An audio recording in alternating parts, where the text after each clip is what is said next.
Good afternoon, everyone. Thank you for joining our webinar today, STEAM as a Service, presented by subject matter experts from a unique partnership between Miura Boiler Company, Hartford Steam Boiler Company, and Armstrong International.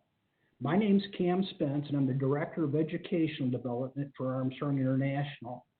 From my own personal experience in the steam industry for over 34 years, I've witnessed a number of dynamic changes in the various markets. One of those changes has been around the challenges of efficient and reliable steam generation. Steam utility is clearly one of the most critical for all markets as it greatly impacts the customer's production. Yet a number of market dynamics have created system utility changes.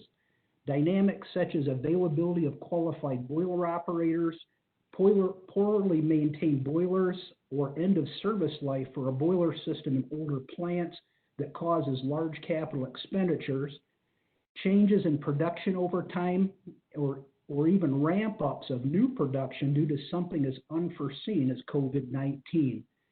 Energy sourcing and emission requirements are ever-changing. Our subject matter experts will present a new model that addresses these market dynamics and deliver efficient and reliable steam for the customer.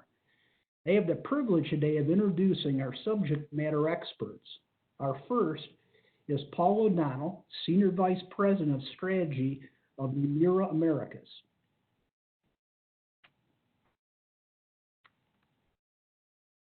Mr. O'Donnell is a 15-plus year employee at Miura who is currently responsible for all strategic partnerships, special projects, mergers and acquisitions, and marketing.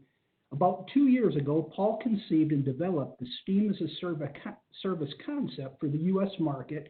It was instrumental in creating the alliance between Miura, Armstrong International, and Hartford Boiler, three industrial leaders who will be marketing and supporting this innovation and important service. Paul holds an MBA from a leading university and has been recognized by his peers and colleagues for his outstanding achievements in the steam industry.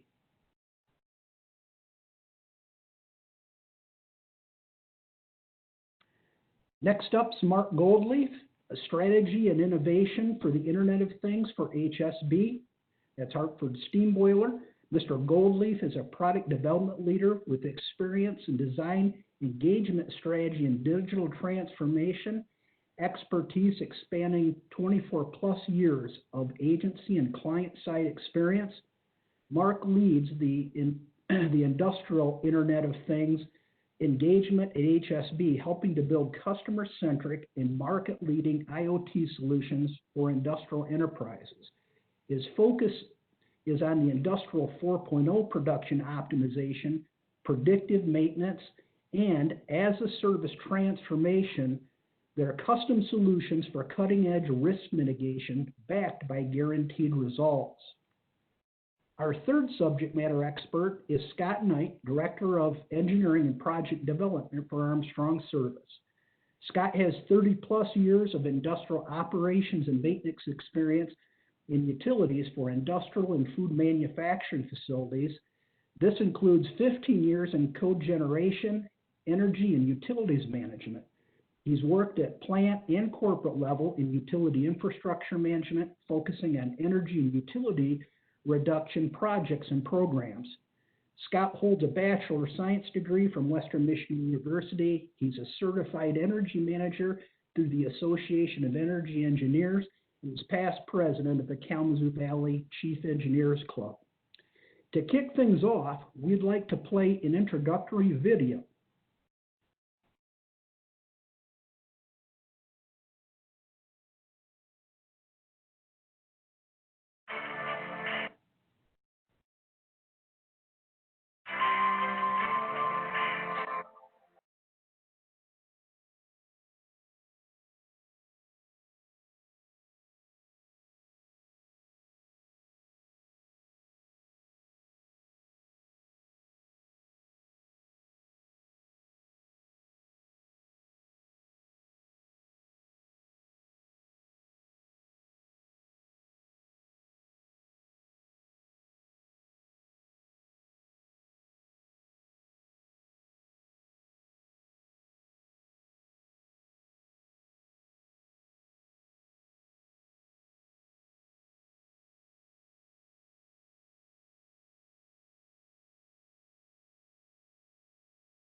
Well, hello, and thank you all for joining us.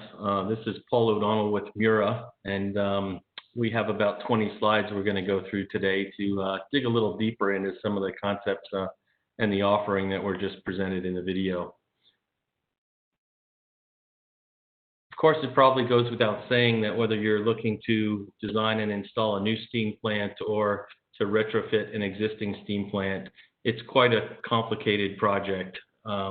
From design to equipment selection and procurement, financing decisions, construction, operation and maintenance.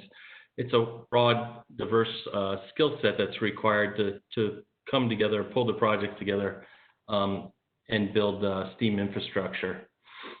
In particular, and in the current market, there are three key challenges, which are really the drivers behind why Miura, Armstrong, and HSB are introducing this model at this time. First is appropriate capital. Getting access to appropriate capital for steam infrastructure is and probably always has been a major challenge. There's a lot of competing demands on capital, and often infrastructure, in particular steam infrastructure, gets put at the bottom of the totem pole. So a hospital is much more likely to invest $3 million in a new MRI machine that they know they can generate revenue on day one than to possibly replace 30-year-old boilers in the basement. The second, as mentioned in the video, is challenges in the workforce. Through 1980, the United States Navy was responsible for generating quite a bit of the knowledge and experienced workforce that fed the operators, technicians, and engineers around the steam industry.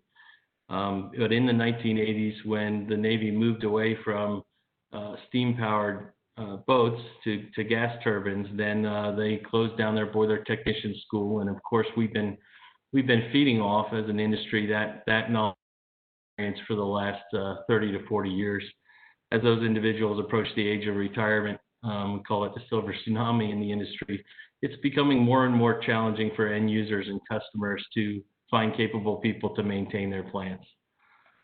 Both of those lead to significantly aging infrastructure and subpar efficiencies being the norm across almost all industries that use steam in the United States.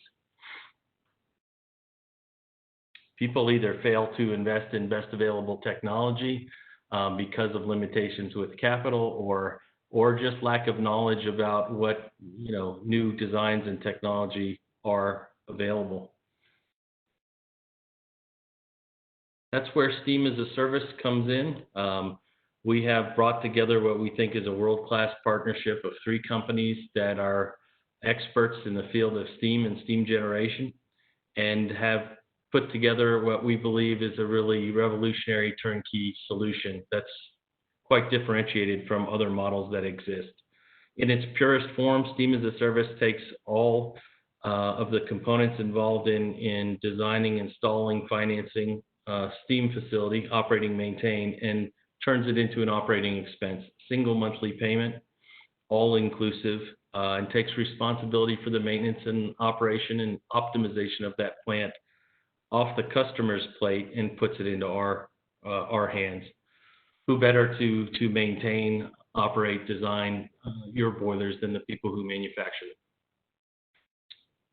For each project that we engage in, a special company, a special purpose company, SPC, is formed, and that is the single point of contact that will manage the relationship between the three key alliance members, as well as other participants like local Miura representative, service representative, local utility providers, or additional manufacturers that might be included in the scope of work.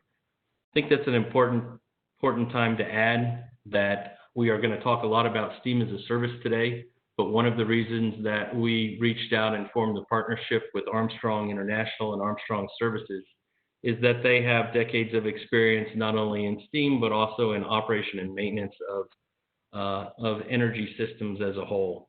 So if we're looking at a steam project and there are other pain points that our customers have in the same space, whether it be compressed air or nitrogen or chilled water, we're happy to look at including those in the project, developing some specific KPIs around what we would then guarantee and measure, and broadening the scope.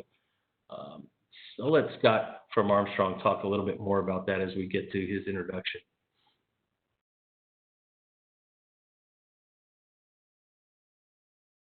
Miura, if you're not familiar with Miura boilers, Miura is a company that's headquarters in Matsuyama, Japan. We do have manufacturing facilities in North America, in Rockmart, Georgia, and Brantford, Ontario, Canada. Almost everything we sell in the United States is manufactured out of Rockmart. Miura was founded in 1927.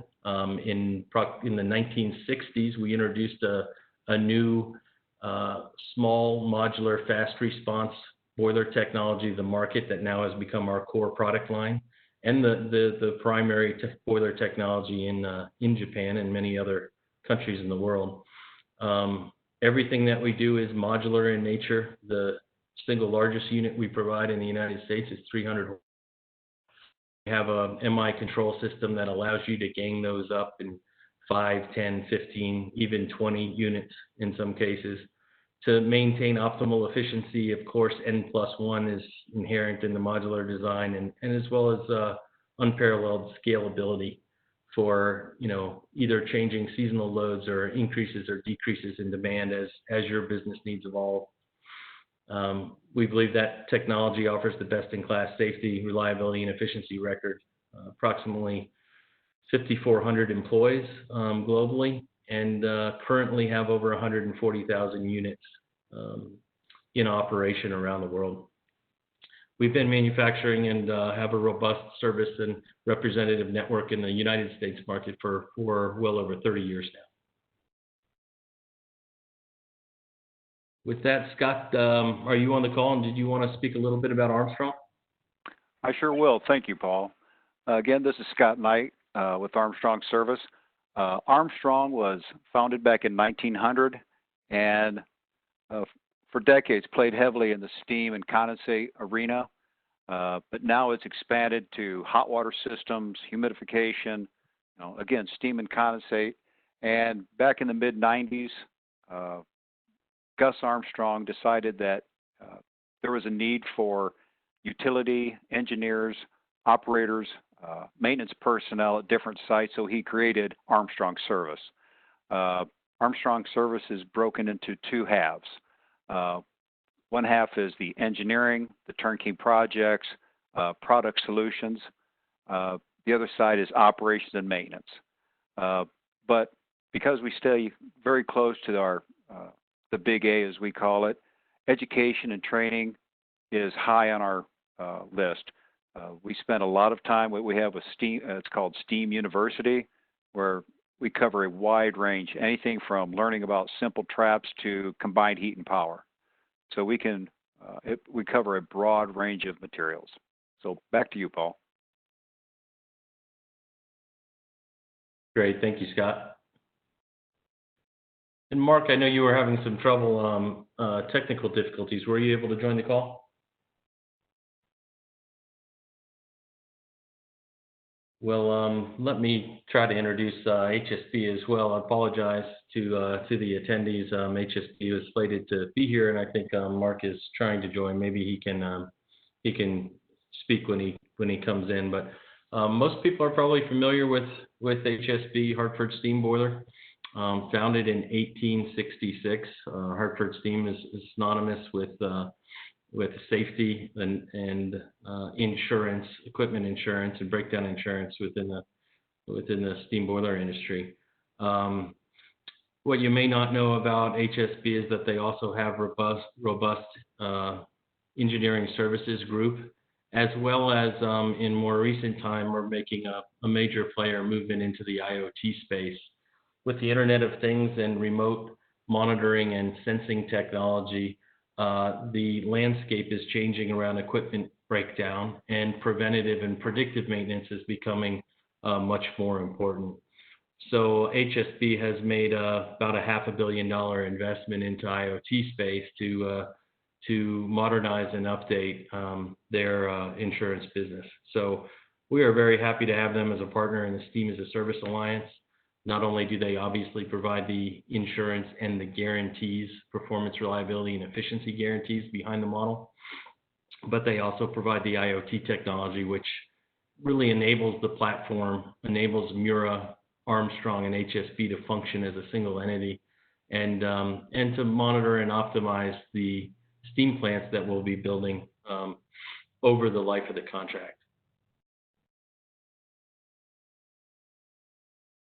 So we talked about the three entities separately. This is the slide that really brings it back together. There are other energy service companies and energy service partners out there, but none with the pedigree in steam and steam knowledge and experience that Miura, Armstrong, and HSB have. It's really the intersection of these three companies that we believe makes this an exceptional model. With Miura, of course, providing the core technology behind the steam, the modular boiler design, Armstrong stepping in and doing the initial steam system audits and preliminary and full engineering services and design services. And then, of course, the operation and maintenance piece, which is critical. I should add optimization as well, a very important part of the offering. Keeping the plant, not only building the best steam plants initially, but making sure that they are, best in class over the 15 or even 20 years of the contract term. And then, of course, offering the insurance inspections, validation and verification. We have three companies looking at the design that's going into these new steam plants and really trying to build, best in class, world-class steam infrastructure all across the country.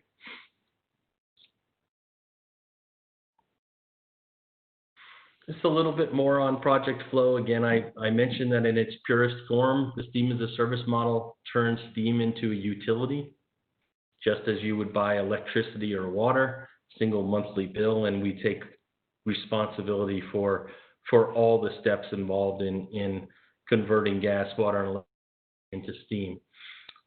There are some exceptions to this. If a customer, for instance, wanted to procure the raw goods themselves, maybe a university has existing gas contracts and uses natural gas for other things than steam generation on site, they may prefer to take that procurement role and sourcing role on themselves, and we can carve that out of the model and still provide steam as a service as a converting model instead of as a utility model.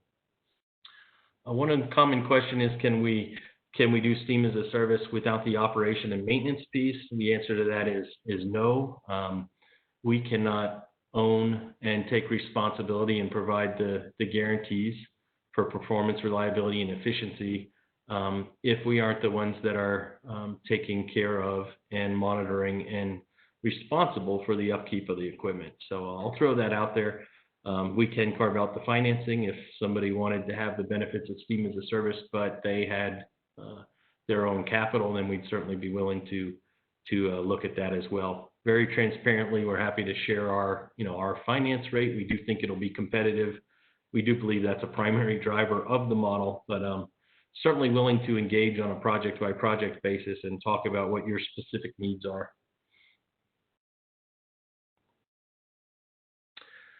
Just to recap a little bit of the value proposition, we will be sharing a copy of the presentation after the webinar today, so I'll go through this fairly quickly and you can refer back to it.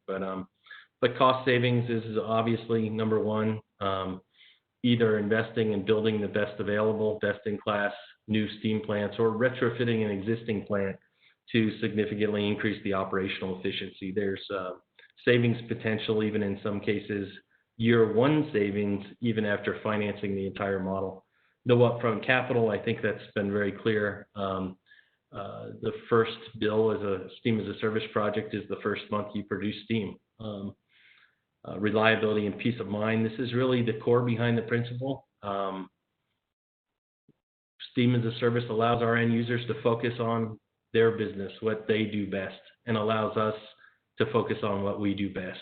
And we believe that is the way it should be. Guaranteed solution, we talked about that. I'll mention repeatedly, performance, reliability, and efficiency guarantees are the foundation of every steam as a service contract. But we also are happy to work through HSB to look at customized pain points or KPIs with the customer. For instance, maybe outside of steam generation, you're struggling with the aging condensate return system and you're getting 30% back when you should be getting 60% back. We'd be happy to add that as a project, expand the scope of work, have Armstrong's team come in and diagnose the problem, make some recommendations that we can then capitalize and take ownership of over the contract life, and HSB will then write a guarantee around that performance. In that case, taking it from 30% to guaranteed 60% return over the contract life. Just one example, but I think you can understand. Best-in-class partners. Again, there are other energy service providers out there that'll do entire projects, including lighting, insulation, windows, steam, chillers. But the three partners here, their core history in the company, over 300 years of history, is in steam, and we believe that's a real differentiator. And we can bring steam as a service to the market, therefore, without a middleman. So we believe that allows us to offer energy services at a very competitive price point. Modular connected technology, again, with Miura being the foundation, it provides unparalleled scalability for a central steam distribution or district energy type of model too. That's exceptionally important. Sizing, of course, even a small boiler project is a major challenge. You have to size the equipment for the peak load on the coldest day of the year and then put in some safety factors. So oftentimes boilers, steam plants are largely oversized and therefore not operating at optimum efficiency once the customer goes live. A modular installation of having 8 small boilers instead of 2 large ones allows you to turn those on and off as needed, and or increase or decrease, actually remove capacity as you need. Continuous optimization, that's something we should talk about around the O&M piece. Not only will Armstrong have operation and maintenance crew on site daily maintaining the boilers, but engineering staff will come to the facility on an annual basis, reoccurring basis, to continuously optimize and partner with our end users, not only on steam generation, but also to review and talk about production side and use of steam throughout the facility. And that time and those hours are included in the contracts. Transparency is something we're working very hard on. Obviously, there's a pretty detailed contract involved when you're talking about a 15-year turnkey solution. But we are working very diligently to make a very easy to understand, mutual, fair contract from both sides. I'll share an example of that later. There's quite a few examples, but we'll talk about the buyout provision, which I think is a key component of energy services. And then continuity of employment as well. I wanted to make sure that end users understand that we're not coming to town or trying to put people out of work with steam as a service. As we come into a facility and look at taking over steam generation and operations, we are committed to first and foremost looking to existing staff on site to fill those positions. Obviously, they need to meet standards of Armstrong International and engage in ongoing training. But in most cases, the majority of staffing, provided the customer wants that to happen and they don't want to relocate people, will be used in the steam as a service model.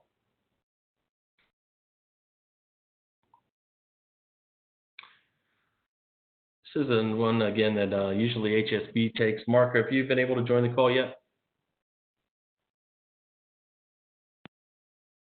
All right. I think I already touched on this a little bit, but we talked about some of the rationale about why Miura believes that, or why the Alliance believes that the time is right for steam as a service and energy as a service model. The 3 driving components: capital, limitation on capital, workforce, and subpar efficiencies being commonplace in the industry. A fourth one is the timing. What the timing has to do with the advancements in the Internet of Things and remote sensing and predictive and preventative maintenance technology. Again, this is really being enabled by HSB's recent acquisitions in the IoT space, acquisition of a company called Relayer as the primary platform, and some sensing technology by companies like Meshify. But it really creates a platform where Armstrong, Miura, HSB, and the customer can communicate seamlessly to have the different components and all the different features of the steam as a service model effectively talking to each other. For instance, if we had a smaller steam plant and we weren't going to staff it 24/7, the IoT system with Miura's online monitoring would send a remote alert or alarm to Armstrong staff, notifying them that there's a problem on site. we could either then do remote troubleshooting or dispatch a technician in some cases before our customers even know about it. So that's what we're talking about with enablement via IoT.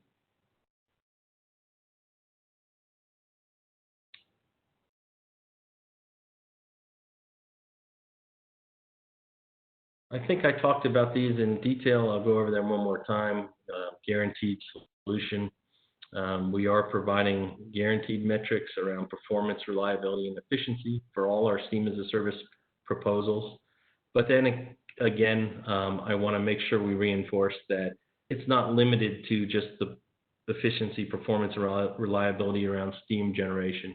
We also are very interested to talk about any other pain points around energy services as a whole that you may have been struggling with historically, that we can write specific metrics and KPIs around and then expand the scope of those guarantees.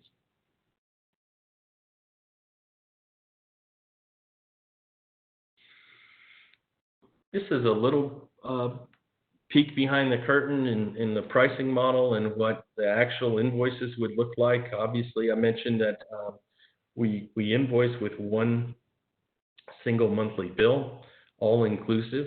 If you actually look at the invoice, you're going to have 4 pricing categories or 4 pricing components. The first is fixed capacity costs. We also call it capitalization cost.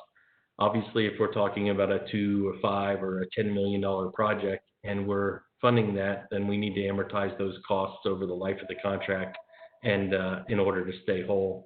That's what the fixed capacity cost is about. Fixed operation, maintenance, and administration costs. When we put the plants in, obviously we're responsible for keeping the lights on and maintaining enough staff to keep the boilers operational at any time. So there's a fixed portion of the cost every month as well that allows us to do that and to provide replacement parts, annual inspections, continuous optimization, administration, all the things we talked about. It is a truly inclusive contract. So as I mentioned, everything from a broken valve or a replacement pump to the water treatment chemicals to air filters are included. That brings us really to the next one, which is variable steam usage cost. The additional cost that is billed out based on the actual usage of the plant, that is per 1,000 pounds of steam consumed. That's a percentage, that might range anywhere from 80 cents to $1.20 depending on the operation.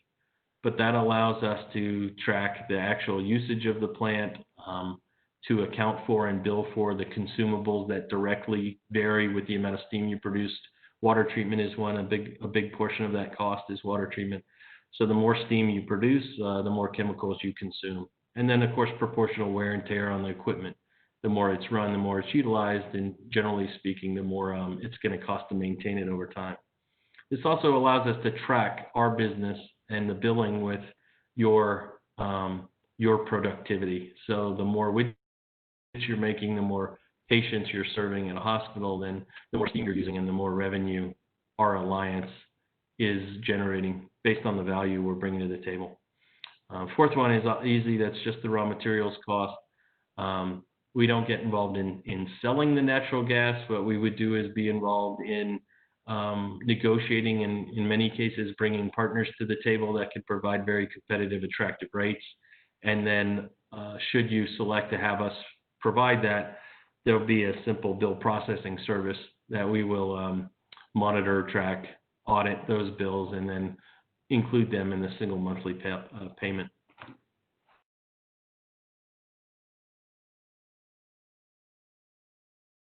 This next one is what I referenced previously. This is just one example of what we think differentiates our energy services agreement or contract with this model.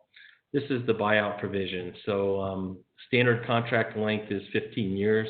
We do offer 10 or 20 years as a standard product as well, but generally we're going to come in and provide pricing around a 15-year contract. At the end of that contract, of course, we would start talking 6 months or a year before it expires, and at that point, we hope that everything's been going well from your perspective. We've proven our ability to be on site and take over steam generation, and we'd be looking at a 3 or 5 year contract renewal. But if that wasn't the case, let's say in year 4 of the contract, your company had decided to move operations or was going through a buyout and needed to liquidate or close out all contracts, then we have a very easy to understand predetermined buyout provision that from day one, there'll be a chart included. Right here we're showing a 15-year, but it would actually be by monthly increments, where that would be the amount that the end user would pay to take over ownership and operation of the facility. So if your business needs changed again in year 2 or year 5 or year 8, it would be a very simple matter to exit the contract and to buy out the equipment. Comparatively, some contracts you might see or you might hear of have a fair market value provision, which means that if you're on year 6 and you want to exit the contract, then each side has to go out and hire independent appraisers and try to determine what the value of the asset is at the time of termination. It's a fairly adversarial process. Obviously, it's in your interest to have a low value, and it's in their interest to have a high value.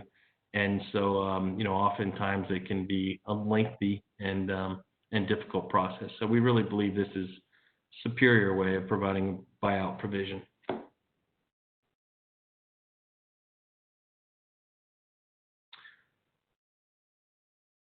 One more time. Mark, were you able to join us yet? All right.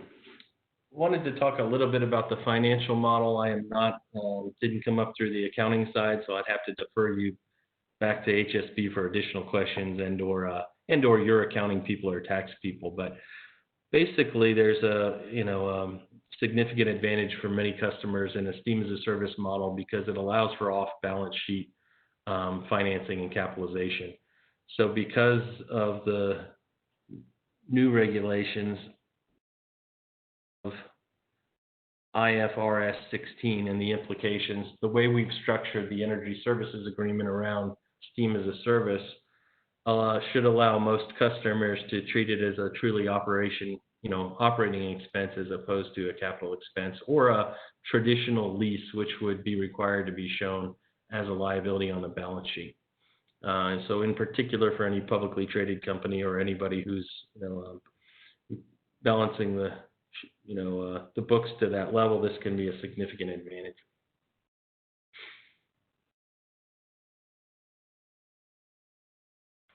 I think we covered the modular design enough, so I'll skip over that. But again, the idea is that truly scalable system. In particular for customers, I'll add that have multiple facilities. With the modular nature of Miura boilers, it's easy to pick up and relocate capacity. We also will include in our energy services agreement, well, if we're going to go in and build a boiler room around an initial load of, let's say, 80,000 pounds per hour, we might put in 9 300 horsepower boilers, but we would leave room for 3 more in case at a future date your production or your requirements or you had a building expansion and you needed more steam. At that point, it's very simple to bring in capacity.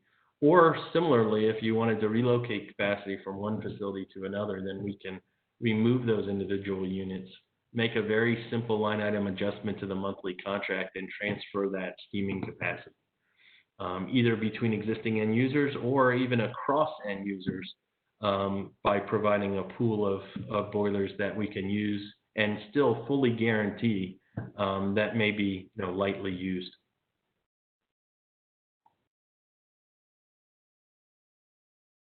Scott, I've been talking for quite a while. Did you want to take this one and talk a little bit about the project flow?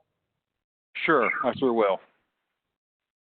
Yeah, typically what we'll do is after we present to a client, what we really need to do is have agreement between the Steam as a Service team and our client.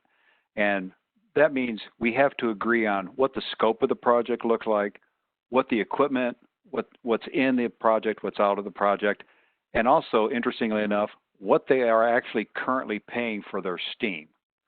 A lot of folks might say, well, my steam costs, $5 per thousand. Well, are you thinking about the benefits and annuities of your operators? Are you thinking about your capital costs for repairs? Are you thinking about all these different things? And so before we get too much down the road, we want to make sure that we're both comparing apples to apples. And to do that, what we do is we ask them to sign a letter of interest. It's non-binding, but it just gives both parties information about everyone's willingness to work together to come to agree on a common goal. Once we do that, we look at providing an energy audit and system review. That way we can get a good idea of what the existing equipment looks like, how it's being operated, what condition it's in. From that, we can start to determine what the actual overall cost is, and again, get agreement with the client. From there, we look at a preliminary proposal and recommendations on, you want us to do X, Y, and Z, and we think this is the path to get there. Once we kind of have agreement on that, we'd like to come in and do an additional site visit, and we can just do a little bit deeper dive. Once we get to that level, we're going to start looking at putting out some engineering time, some design work, and at that point, what we try to do is get a letter of intent, and that is a binding preliminary engineering development contract. And what does that mean? That allows us to bring in, if we need to bring in some field experts, that's possible, but we'll go a deep dive, and when we come back, we've got a pretty good idea of what that turnkey solution is going to look like. And when we're done with that, since we've, with the letter of intent, our client has paid for it, that report is theirs. That is not kept confidential with the Steam as a Service group. That is given back to the client. I mean, they paid for it. It's their property. They get it. After that work is done, we validate again with the client that the preliminary engineering meets what they're looking for, that all of our goals and standards are being met. From there, we go to the contract signing, and after that, we just break ground and we start building the new plant. Paul, back to you. Yeah, great. Thanks, Scott. I think the next one. I'm sorry. There is one thing I wanted to add. Oftentimes I get asked, well, what if the company already has an engineering firm that they prefer to use? We are very flexible to work with existing engineering firms or A&E firms that work at the site. In fact, in some ways, it makes it easier for us because those folks actually know the personnel, they know the plant, they know the area, and a lot of times that's very beneficial. So I just wanted to add that. Thank you, Paul. Great. Thanks, Scott. Stay around if you would. I think this next one is yours as well. Oh, sure enough. And again, we talked about the different levels of engineering and audit. And again, the pre-assessment is we go in, it's a very quick hitter. We're looking at ECMs, which stands for energy conservation measures, along with everything else that has to do with the Steam as a Service. And what do I mean by that? It's quite easy to go into a power plant and say, okay, here's your boilers, they're this old, they're in this condition, your deaerators, so on and so forth. But we also walk the entire plant because it's very short-sighted to just concentrate on the boiler room when some of the major issues might be in the process, it could be in your condensate system. So not only do we want to look at the boiler room and look at the Steam as a Service project as an individual, we want to get a holistic look at the entire facility. And that's something we provide. And again, part of that auditing process is reports, energy conservation measures, and we break it down to, problem, issue. Here it is. This is the problem. This is why it's a problem. We describe it, or we use a diagram or a photo, and then we give our recommendations that, if this is the problem, this is our recommendation to alleviate that problem, and we give you the savings, plus or minus 10% based on standard fuel cost, and along with an investment, if it's out in the plant, of about plus or minus 40. We can usually do better than that, but we like saying we can get you in the ballpark. And so with that, again, not only do we want to look at the boiler room and the utilities, we also want to go out in the plant, make sure those are operating as optimally as possible. The basic design study, again, we're going to be going through the plant in detail. Oftentimes, at the surface, our clients will say, it's our, this piece of equipment is the bad apple. It's the one that's causing us all the problems. Well, as we start looking at basic design, we start looking at the engineering behind it, we might say that actually it's the piece of equipment previous to it. I mean, we've found many applications when if, we'll have a piece of equipment that's not functioning or is causing issues, it's actually the equipment before it that's feeding it that's the problem.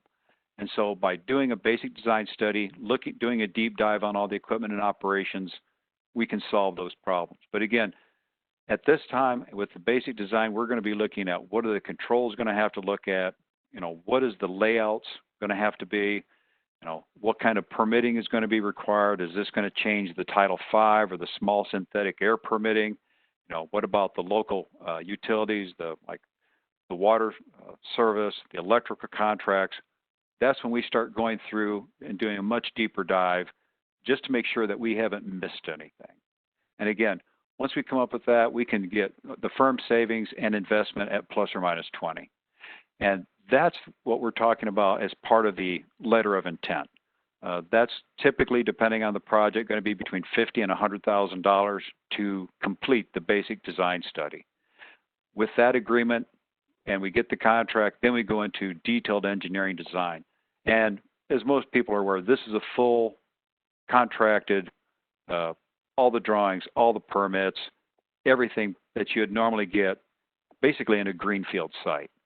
So, and you can read through there, from soup to nuts, from breaking ground and permitting all the way to startup, commissioning, and those items. So, Paul, back to you. Thanks, sir. And we'll conclude, I think, with this slide here, just to recap a little bit. Why steam as a service? Why are we on this webinar? We talked a lot about subpar efficiency being the norm, in the steam industry nationwide. So I'm sure we're all aware of facilities that are running technology or boilers that are 30, 40, even 50, sometimes 60 years old, which is truly remarkable. Even with typical plants that are maybe 25, 35 years old, those facilities are probably running at an average operating efficiency of somewhere between 68 and 74%. If you look at simply replacement with a high efficiency boiler, that would not just be Miura, but any, let's say, modern, new technology with a stack economizer steam boiler, you'd be able to get up to the 80 to 84% range and generate, in many cases, double-digit savings. If you really looked at investing in a top-of-the-line system with maybe additional heat recovery or a condensing system, then you can be talking about 86 to 90%, final or operating efficiencies even across the system, or the steam generation system, when we say that, and yield savings of 15, even up to 20% at times. So there's a lot of opportunity to not only enhance reliability, performance, but also the efficiency and generate cost savings. With that, again, I wanted to thank you for your time. Appreciate everybody sitting in on this webinar today. I think we have some Q&A scheduled. Not exactly sure how that's going to work, but maybe Jamie can fill us in, or we can take questions now.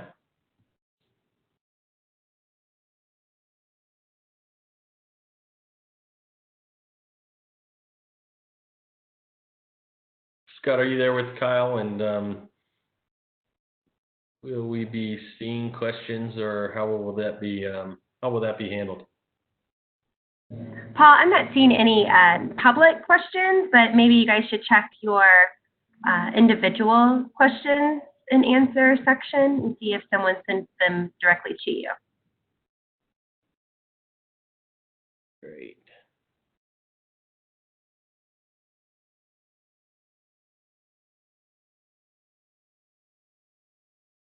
I'm not 100% sure I'm doing it right, but if I am, I'm not seeing anything at this this time. Oh, wait, there's some in chat, I think.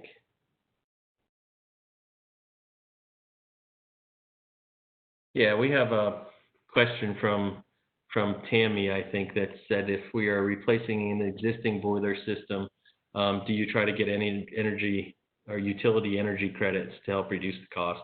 The answer is absolutely yes. So, after we execute a letter of intent and we're moving forward together, we will explore local utility energy credits and also bring in some additional resources to explore that with us as well, to see if we can bring those to bear, working with the customer, of course, the end user, to provide added value to the project and help get it justified and off the ground. Thank you, Tammy.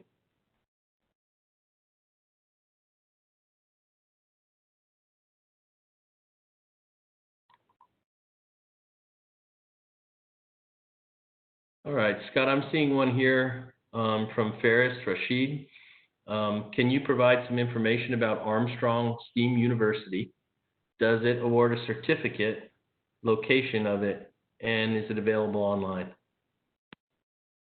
Yes, SteamU is available online. There's many different classes. Some of them are, depending on the level of the classes, some are free to the public. Others are part of a paid-for service. They are accredited with CEUs, depending on what class you're taking, and it's an online university. You can go to Armstrong International, and from that website, you can go to STEAM University, and all of the classes and all that will be broke down for you. Great, thank you, Scott. Another question from Ferris. Which party is providing financing? So great question. I should have mentioned that already. Financing is primarily going to be coming from HSB side. HSB is a wholly owned subsidiary now of a company called Munich Re, which is one of the leading insurers in the world, actually globally. And they are putting together a significant, I'd say, robust financing pool for not only steam as a service, but for equipment as a service projects. So I'm happy to engage again after the webinar and rope HSB in for any further discussion about financing. Let's see. I have another question from Joe. We are carbon neutral and lead with a biomass boiler and natural gas backup. Do you deal with biomass as well? So great question. The simple answer, Joe, is right now Miura specifically doesn't do significant amount of work in biogas. Most of the product line we offer in the United States, we don't support or promote burning biogas through it.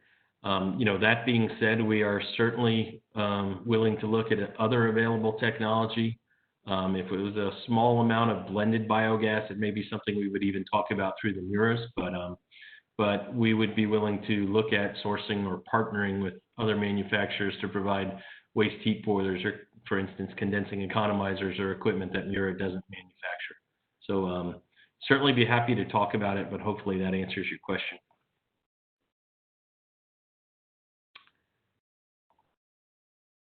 Scott, here's one looks like for you from Ferris as well. Maybe you answered this at the end, but do you do energy audit to the site to look at opportunities to save gas, like switching some load from steam to hot water before you start new installation of SAS? Yes, that's actually part of the process to right-size the new boiler room. We've been at sites that have a great deal of hot water generation, and actually by updating their hot water systems, we were able to reduce the number of boilers needed, and of course, the steam flow, reduction in pipe sizing, so on and so forth. But that's part of the audit as well, to look at other areas where that could be included as the steam as a service offering for upgrades or improvements throughout the plant. Yeah, great. Well said. Yeah, on many of the projects that are active for us right now, we have looked at taking some of the steam load and converting to hot water products that may provide more advantage. Even though Miura doesn't manufacture those products, we are looking for the best total solution for the customer on site. So yeah, I think that's well said.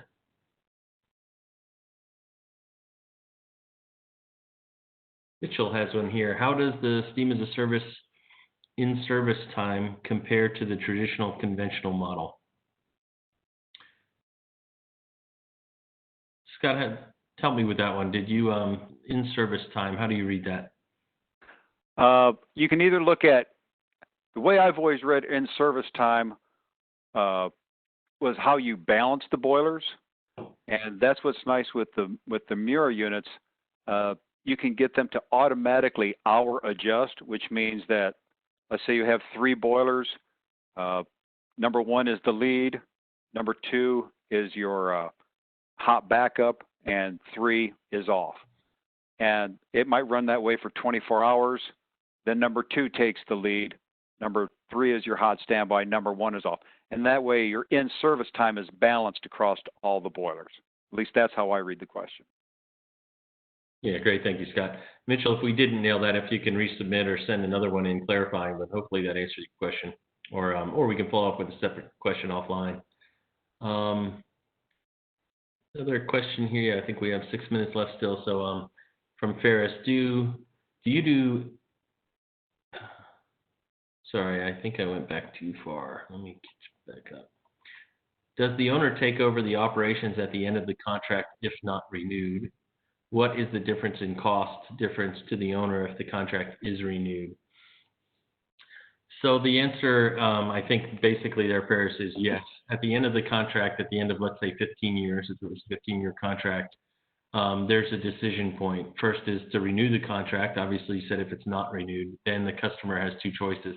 There'll be a small residual value on the equipment that would need to be paid off. It was in a lease-to-own situation. So on a $5 million project, I think at the end of 15 years, there could be $300,000 or $400,000 left. So the customer has the choice either to ask us to, remove the equipment or abandon in place, or to pay off that small residual value, remaining value, and to take over operations of the facility themselves. So if you wanted to do that and you wanted to operate it from then moving forward, you just pay the small residual value and you would assume ownership, or basically be buying then the steam plant at that time at the end of the contract.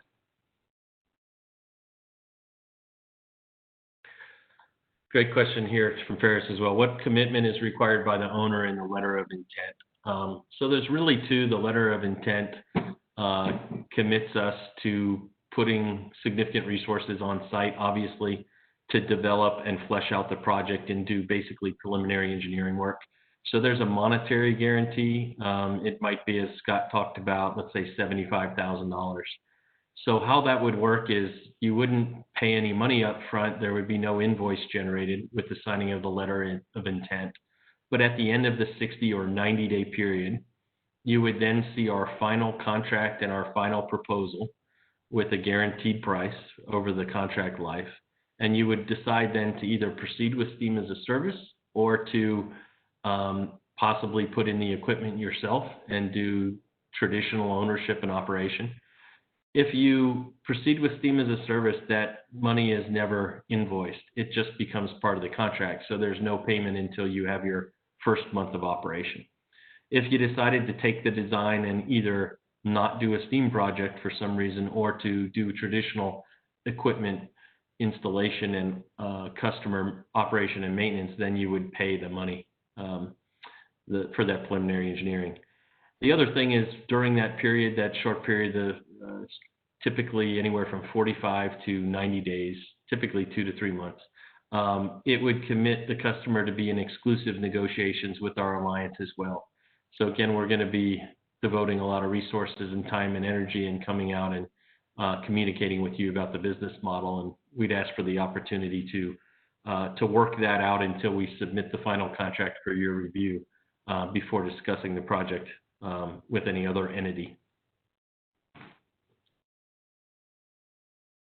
Let's see.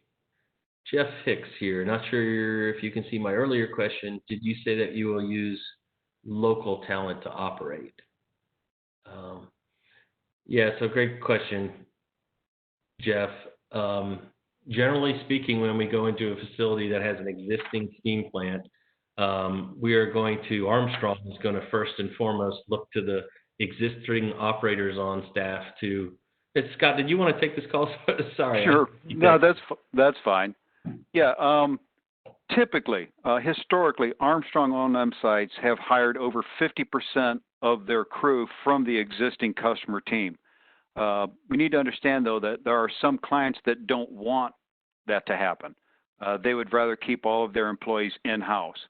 But typically, for many, it simply means, one day they're wearing one T-shirt, and when they come in the next day, they're wearing a different T-shirt. Now, with that, though, we do provide additional training. We pride ourselves in our operation maintenance and our educational levels, our licensing, and so we do require additional training. Again, our operators have to take so many hours of STEAM University every year. So again, but that gets a little bit beyond what your question is, but we prefer to keep people in-house that have experience with the plant, that have a history with the plant. It just works at best for everyone involved. Great, thank you, Scott. And the other way to read that may be, what if it was a greenfield site? Are you going to bring people in from out of state or higher? Well, sure, thank you. Interestingly enough, we just had that happen. We just built a new plant down in South Carolina, greenfield site.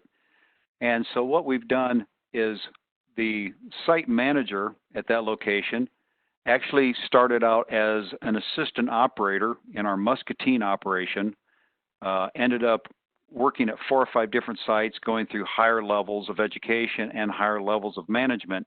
And so now he is the site manager. In fact, he's the area district manager. We brought him in about 6 months before the power plant began. We hired locally. We had our various criteria for our crew, and then we onboarded our crew about 2 to 3 months before the plant began, and they had to run through all of the STEAM University classes, different training, operational training, maintenance training, and that way we also had them there to participate in all the startup commissioning. So yeah, we hire locally. Again, that just works best for everyone involved, but we do really stress our training to all the individuals. Great, thank you, Scott. I think that we were scheduled to run till 3, so it is now officially 3 o'clock. Jamie, are you there? I'm happy to, stay around. Yeah, I'm here. Don't worry about the time. You have a lot of great questions that are queued up. If you if you guys want to keep on going through them, and let me know if you can't see them as well, I can help you. Yeah, great. I now see the Q&A populating, so I'm good to go another 15 minutes if you're good, Scott. Yeah, go ahead. Great. Let me just jump in here to I see a question here under the Q&A now, so kind of changing gears, that says, has there been anything done in regards to the Canadian market? The answer is yes. We are actively, in fact, engaged in a project with a hospital system. I think one of the gentlemen asking questions is from that group. But we are currently proposing and looking for STEAM as a service opportunities in the Canadian market as well. Both Armstrong, Miura, and HSB all have active and strong, robust operations there. So happy to look at projects in Canada. Great question here too. Maybe Andre, I think. Is there a minimum boiler horsepower needed for a project? The basic answer is yes, and we are looking for projects that involve 1,500 horsepower and above to justify the model on site and the financing level. I say generally because we are willing to adjust that down. We're working with a hospital group, for instance, right now in North Carolina that has 4 hospitals all in need of boiler replacements. The average size of each one is probably 400 horsepower. So it ranges from 3 to 6, I think, at 4 sites. So they don't meet that threshold. But we're looking at a single contract for those 4 facilities because they're in close proximity to each other. So there are some exceptions to that 1,500 horsepower offering, but we'd be happy to discuss it on a project-by-project basis. Additionally, if it was, let's say, an 800 horsepower boiler load, but there was also chilled water or compressed air or other energy services on site, or process side steam requirements that we can justify the O&M piece for. We really need to justify the financing and also putting somebody there at least 40 hours a week. Scott, did I capture that? Anything you wanted to add? No, you did a very good job.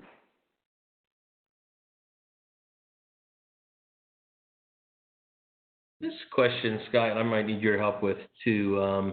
Do you have supercritical boiler? Any experience with supercritical boiler? How would you define that? Yes, a typical supercritical is anything over 700 pounds and 700 degrees. So that's kind of out of the wheelhouse for the Miura boilers. They don't have a superheated boiler. I don't want to talk about details about Miura, that's Paul's, but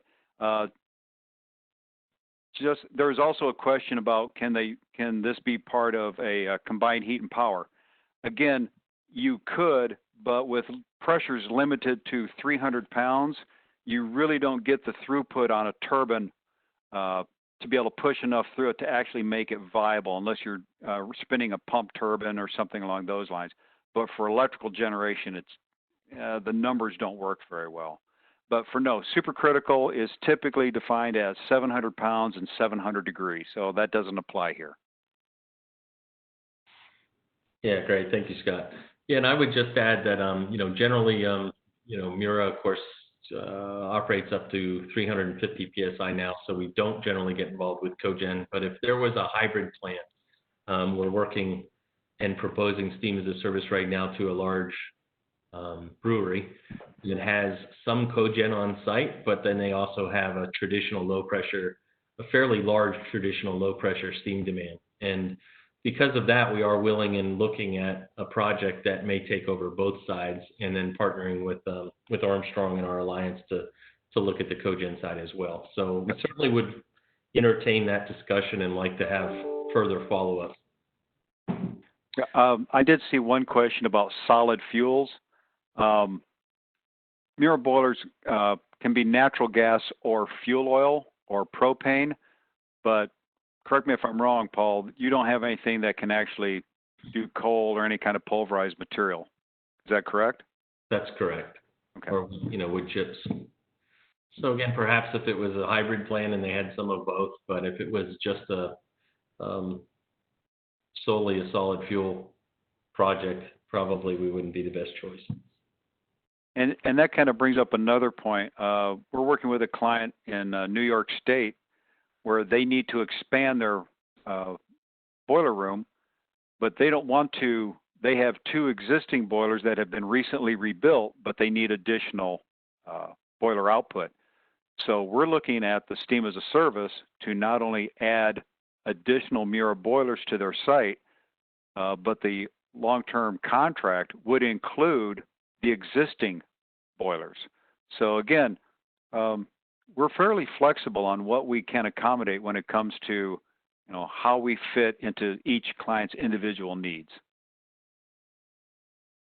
Great, thanks, Scott. Next one I have here is, do you have steam quality indicator as an IoT device? Maybe you can take that one, Scott, as well. I think the steam quality sensor Armstrong has could easily be tied in, but I'll let you maybe. Yeah, I wish I knew the details on the communication that we do have steam quality devices. We do a lot of that for different pharmaceutical applications. I am not well versed enough to give a direct answer when it comes to can it be done on IoT.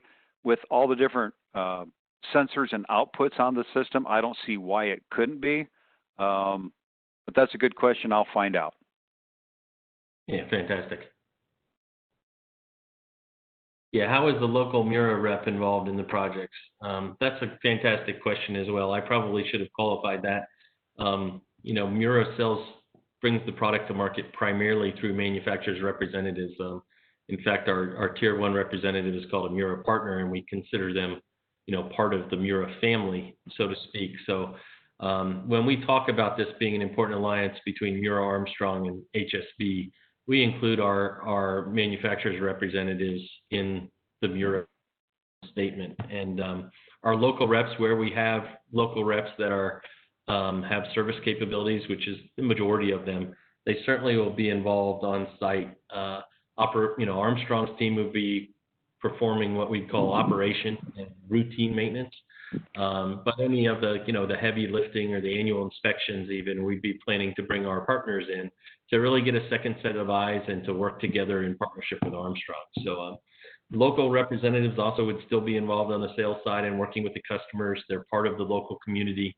It's a very important part of this project, and having somebody, on site or backup if you need to call somebody in the middle of the night. So our reps and our partners will certainly be involved.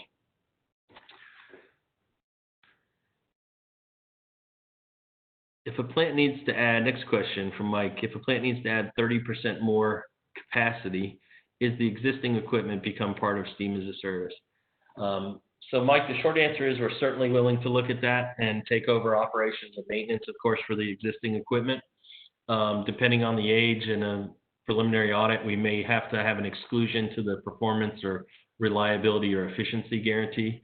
That's something we have to talk about on site with HSB, but certainly we will write a contract around a plant that has some existing capacity and also some new capacity. And the O&M piece and taking over, operations and performance criteria and, KPIs is something we're actively looking at as well. Scott, anything to add on that? No, Paul. Again, that's kind of the situation we were at with the plant in New York State was recently rebuilt and add capacity. And again, we were going to go in, or we're going in with HSB to determine, what's the health of the existing systems. And then it's actually truly up to HSB on what they consider, acceptable risk and how they can write a policy around all of that. Or like Paul said, in the worst case scenario, there may have to be an exclusion on it. Great. Next question here is from Jim. Can you talk about condensing economizers with Miura with an example? So Jim, for now, I'll just say that we definitely are able to quote or include condensing heat recovery on Steam as a Service projects. Miura won't be manufacturing that, we'll be outsourcing it, but we're quoting them on quite a few of the projects, and then can be increasing the efficiency guarantee or the baseline, the threshold for what we can guarantee support. Regarding your question about specific examples, or if it's more detailed about how that interfaces with Miura's first stage economizer, let's take that offline, or I'll follow up with you after this, after the webinar.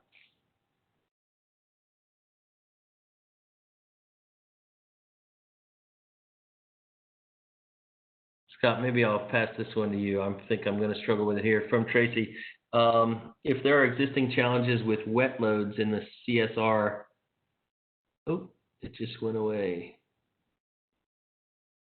Sorry, Scott, do you see that question? No, I'm still looking at the ones in chat while you're in Q&A. So I haven't been looking at it. Sorry.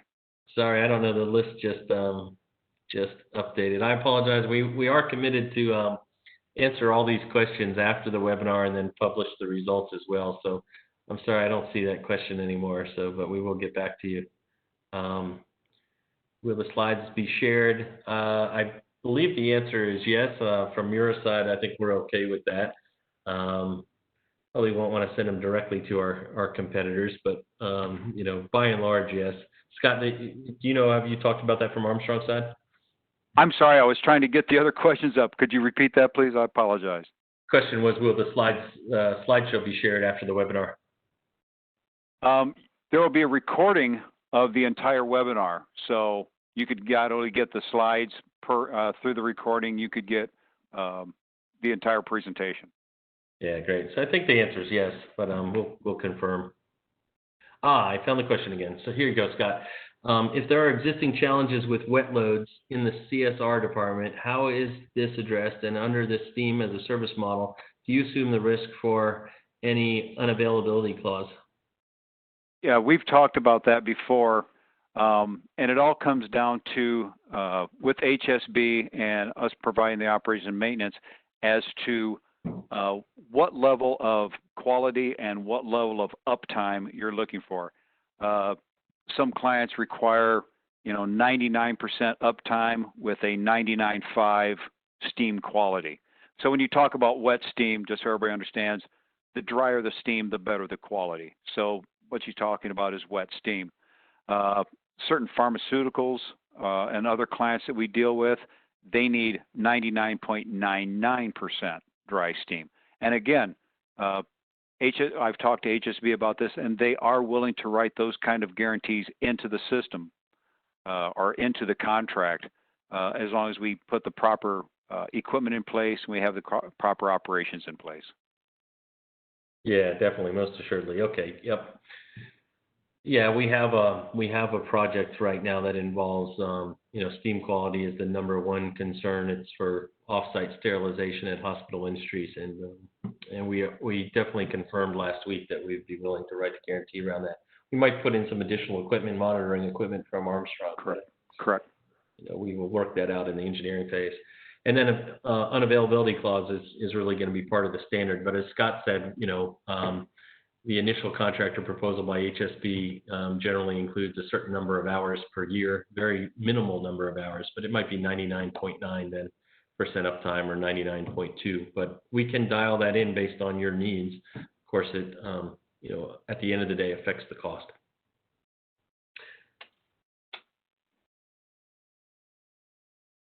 Appreciate it, Dave. Thank you for the feedback.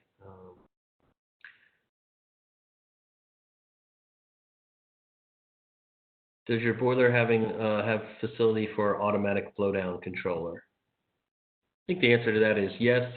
We have our surface blowdown is already automatic or as standard, and then we do offer a automatic bottom blowdown option that we include generally where we're allowed to. I think there are some code restrictions in certain areas that have prevented that in the past, but I think the answer to that is yes. Anything to add, Scott? Nope. I think you hit it on the head. I think with that from my side, I'm going to have to bounce, Scott. I certainly appreciate it. Yep. Do you want to keep going, or we want to end it there now and then commit to? Right. I think we'll end it now, and then we'll gather all the questions and make sure that we've responded to those and get those back to everybody. Great. Thank you so much. And personally, again, thank you for attending. I don't know, Cam, were you planning to close, or Jamie, or did anything to add? No, all I would add, there will be a follow-up email to all who attend, even if you have some colleagues that missed today's session. We will be emailing everyone who registered for this session a recording of the webinar. We won't be sending out necessarily the slide deck, but the recording inclusive of the Q&A session will be included. So just reach out if you guys have any more questions.